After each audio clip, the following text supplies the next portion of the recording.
l'ensemble du risque de crue éclair, mais quels sont les autres dangers qui menacent les habitants à Marseille et plus largement dans les Bouches-du-Rhône? Alors, vous avez vraiment une situation, je vais dire, épidermique sur un territoire qui va pouvoir réagir instantanément. D'abord, effectivement, ces cours d'eau qui vont gonfler, donc le danger va se situer effectivement aux abords de ces cours d'eau. Par contre, ce ne sont pas toujours les cours d'eau qu'on attend. C'est-à-dire que ce ne sont pas les rivières les plus importantes que l'on connaît.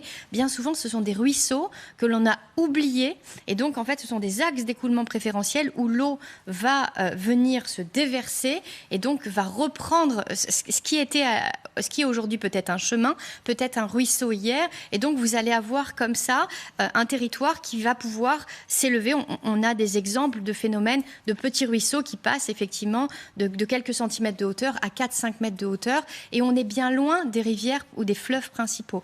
Donc, c'est vraiment tout un territoire qui réagit. Ensuite, on a ce que l'on appelle du ruissellement en nappe, c'est-à-dire toutes ces eaux qui s'abattent, ce ciel qui tombe sur nos têtes, en fait, va ensuite venir, il ne peut pas s'évacuer.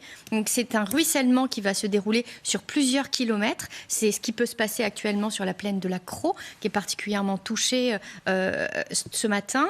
Et donc ça, c'est du ruissellement de plaine. Et bien entendu, on a le ruissellement urbain qui va accentuer, en fait, la problématique puisqu'on est sur du béton. Et du coup, les autorités s'inquiètent. Regardez ce que disait Benoît Payan, le maire de